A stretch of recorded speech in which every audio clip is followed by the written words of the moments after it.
Citizen Kane, unleashed.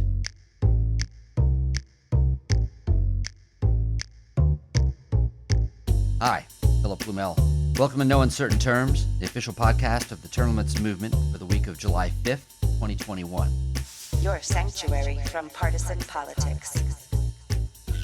On April 8th, the Tennessee House, in a bipartisan 53-34 vote, passed a resolution calling for an amendment proposing convention under Article 5 of the U.S. Constitution limited to the subject of congressional term limits. Pressure is mounting on the Tennessee Senate to follow suit and make Tennessee the fifth state to make such an application. Last week, Knoxville County Mayor Glenn Jacobs, once known as the WWF wrestling hero Kane, announced he would lead Tennessee citizens in support of the Term Limits Convention. U.S. Term Limits Executive Director Nick Tomboulides, as usual, has the details. Hey, Nick. Well, let's get started with the news as it was presented by NBC's WBIR Channel 10. Knox County Mayor Glenn Jacobs getting a bit of an extra job here as Tennessee's state chair for the U.S. term limits. Well, the group really has one mission. They're advocating for term limits for members of Congress. The long-term goal is to get a constitutional amendment to pass that would take 2/3 of states getting on board, plus one. Mayor Jacobs says this is something a lot of people want. Congresspeople are reelected in droves year after year. And even though term limits enjoy overwhelming public support, we know that Congress is never going to term limit themselves. Tennessee state lawmakers started the process of calling for a constitutional convention on term limits this past session. Well, there you go, Nick. What do you think?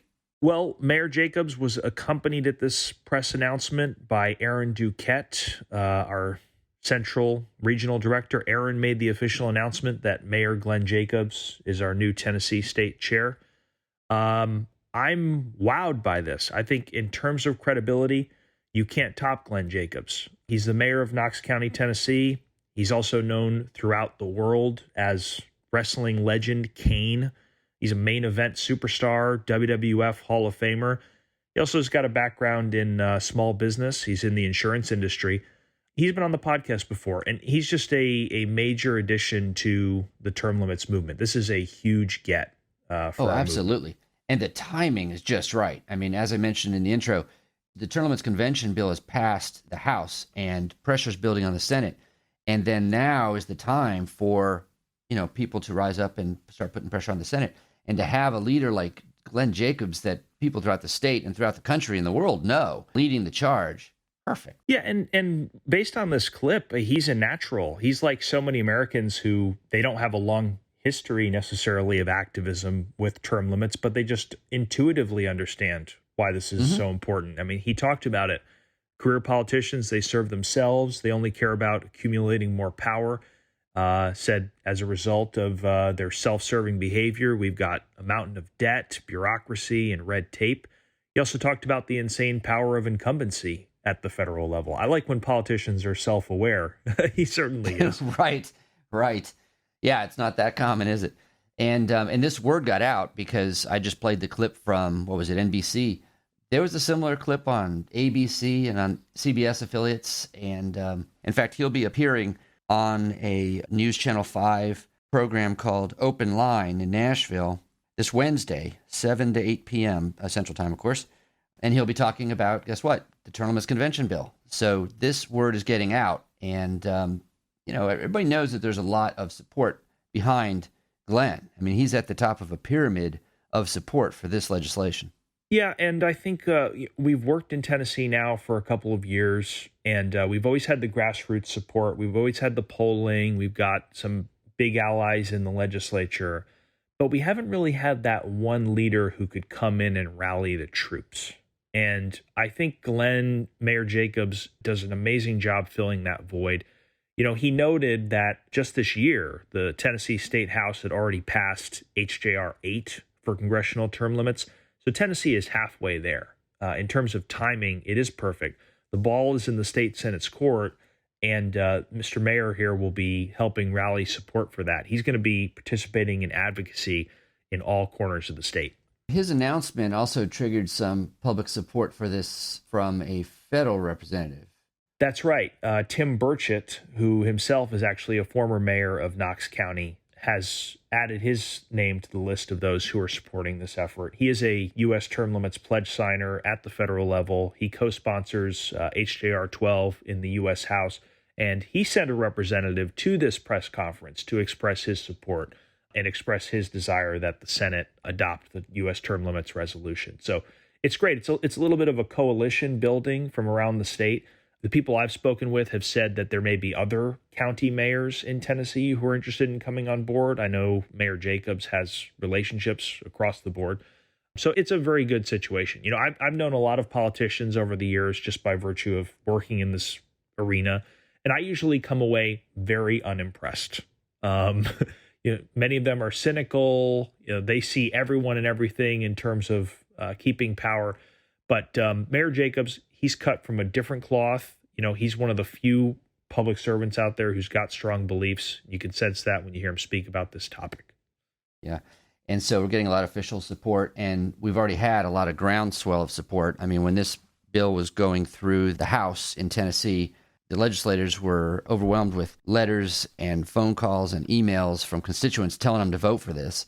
And there was a letter to the editor in the Daily Post Athenian just the other day, June 25th. And a guy named William Cowles from Athens wrote in and basically said, I'll quote him, I'm writing to express support for HJR 8, which has already passed with bipartisan support in the Tennessee House of Representatives and now must be passed by the Tennessee State Senate in 2022.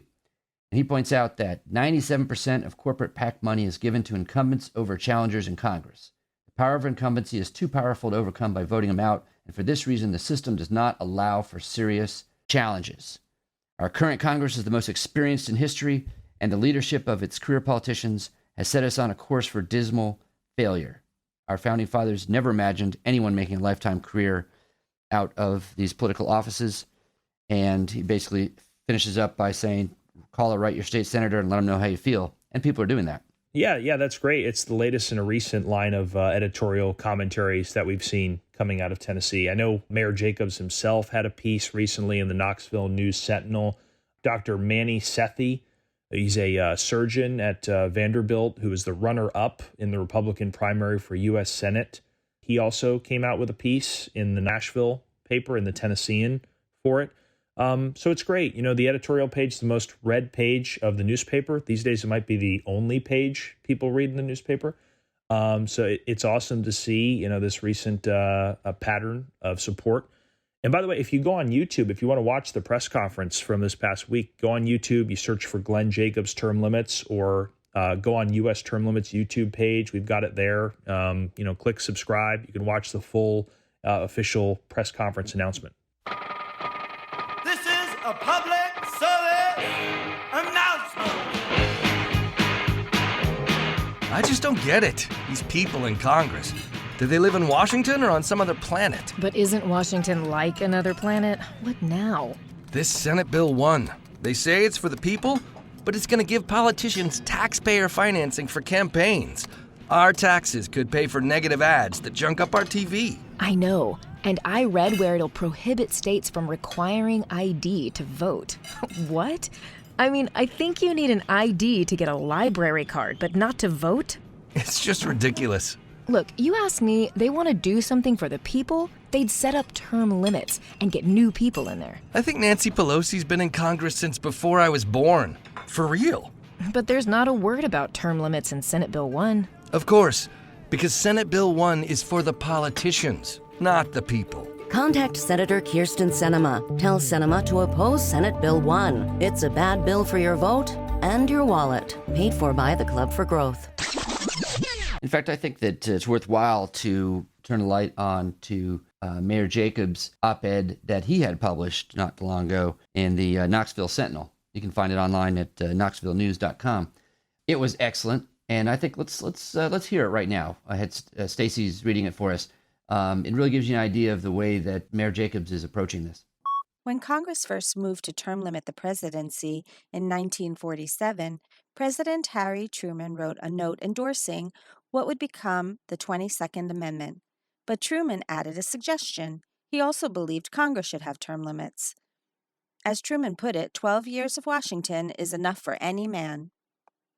Today, we suffer the consequences of ignoring Truman's advice.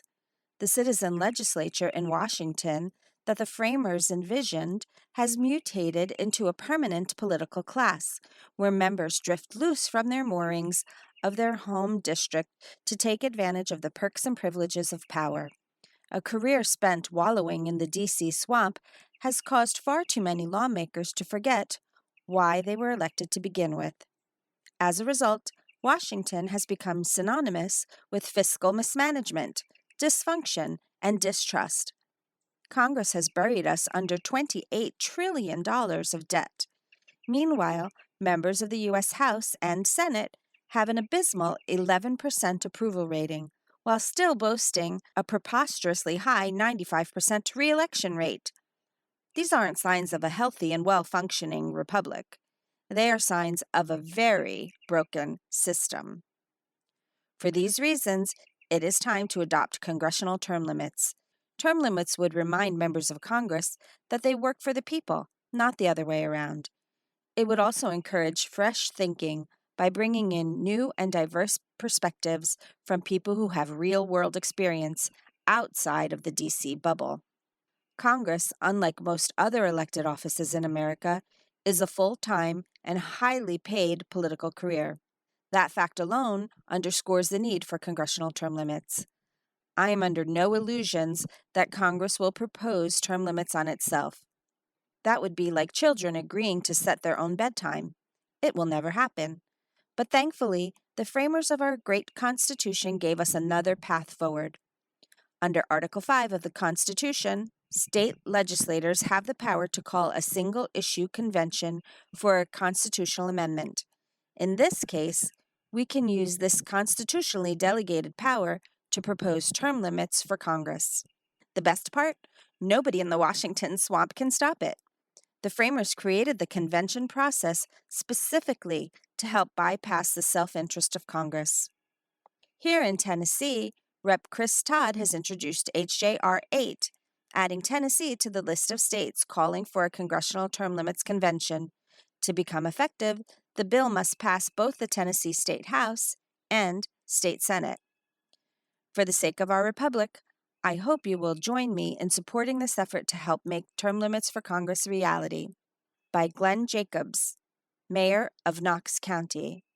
That's fantastic.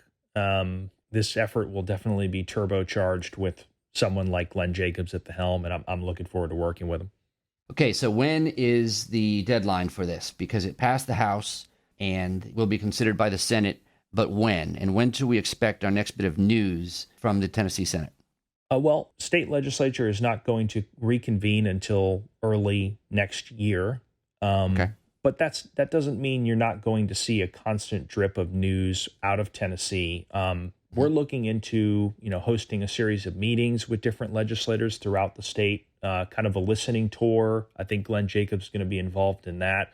And so you're going to see senators emerging and declaring their support for this, possibly getting more signed up on the U.S. term limits pledge. You're going to see more media hits in different markets. So the next official business that you will see will be either early next year or if there's pre-filing late this year. But that doesn't mean term limits won't be in the news in Tennessee. Anyone listening from Tennessee, be sure to go to termlimits.com/takeaction so that you can send a message to your Tennessee state senators and let them know you support the term limits convention.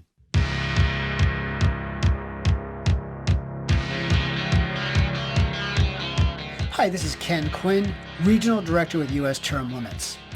Every 4th of July, I like to read the Declaration of Independence to remind myself of what it means to be an American. One of the founding principles is that good government should depend on the consent of the governed. This is contained in the preamble of the Declaration of Independence, which was later embedded into our Constitution under Article 5. Quote, "We hold these truths to be self-evident, that all men are created equal, that they are endowed by their Creator with certain unalienable rights, that among these are life, liberty, and the pursuit of happiness. That to secure these rights, governments are instituted among men, deriving their just powers from the consent of the governed. that whenever any form of government becomes destructive of these ends, it is the right of the people to alter or to abolish it, and to institute new government, laying its foundation on such principles and organizing its powers in such form as to them shall seem most likely to affect their safety and happiness." Unquote.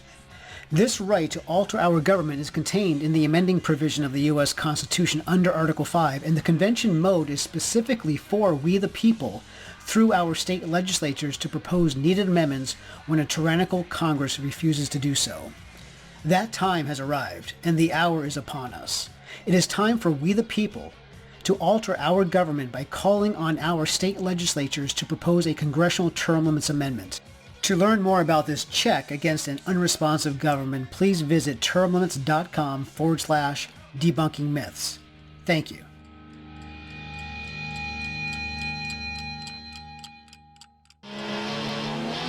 Well, that was big news, Nick. Now I want to talk to you about a rumor. I didn't do it. What is this here? Okay, all right. You deny everything, right? Well, let me tell you what it is first. I'm sorry I got caught, though.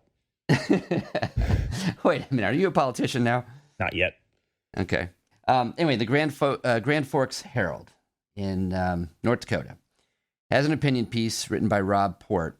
It's basically pitching a rumor that he's picked up about a possible ballot measure to implement term limits in North Dakota this election cycle. Something tells me you might know a little bit about that. Fact or fiction? Well, I think the cat's out of the bag now. Since that Rob Port piece, there have been a few other articles, the Bismarck Tribune, Grand Forks Herald, and this is now being reported in hard news, not just the propaganda on that one, that a group of North Dakota citizens has submitted a new petition to the Secretary of State's office, and it is an amendment to the state constitution to place 8-year term limits on the state legislature and governor. That is no longer a rumor. That is confirmed. Okay. I'm excited to hear about it. 8-year term limits, that's what we're pushing at all levels of government. And I know that you and I both live in a state that has that already on their legislature to great effect. And I wish everyone in North Dakota, the citizens there that are working on this, the best of luck. Florida happens to be the #1 state in the nation for fiscal health, by the way. It's also the state with more term limits than anywhere else. So if we're just talking effectiveness of term limits, but North Dakota is one of just 14 states that have no term limit on the governor. That's part of this amendment, 8 years for the governor. And 2 of its neighbor states, Montana and South Dakota, already have 8-year term limits on their legislatures. To get this on the ballot for 2022, this committee has 1 year. They need to collect 31,164 signatures. And if they do that, term limits will be on the 2022 ballot for all North Dakota citizens to vote on. Fantastic. All right. Well, we'll be following that story as well. What kind of history do we have in North Dakota with term limits, Nick? Well, if you recall, North Dakota was a major battleground for U.S. term limits earlier this year. But the subject was congressional term limits, not term limits for state legislators. And in that debate over the term limits convention, the state legislature showed a callous disregard for the people. They voted down the term limits convention by a margin of 65-26. That's more than a 2-to-1 margin. They voted against term limits for Congress, despite the polls showing 84% of North Dakota citizens supported that bill. So in a sense, when you look at what these citizens are doing with this amendment, is it possible the chickens are coming home to roost a little bit? That's what it seems like. I mean, would it shock you if these folks who are behind this ballot measure said, hey, you politicians don't listen to us, so we're going to go out and find new legislators who will? It looks to be a classic case of actions having consequences. No kidding. Thanks for joining us for another episode of No Uncertain Terms. The term limits convention bills are moving through the state legislatures. This could be a breakthrough year for the term limits movement. To check on the status of the term limits convention resolution in your state, go to termlimits.com/takeaction. There, you will see if it has been introduced and where it stands in the committee process on its way to the floor vote. If there's action to take, you'll see a Take Action button by your state. Click it. This will give you the opportunity to send a message to the most relevant legislators, urging them to support the legislation. They have to know you're watching. That's termlimits.com/take-action. If your state has already passed the Term Limits Convention resolution, or the bill's not been introduced in your state, you can still help. Please consider making a contribution to U.S. term limits. It is our aim to hit the reset button on the U.S. Congress, and you can help. Go to termlimits.com/donate. termlimits.com/donate. Thanks. We'll be back next week. Contact your state lawmakers before they vote on term limits for Congress. Go to termlimits.com/take-action.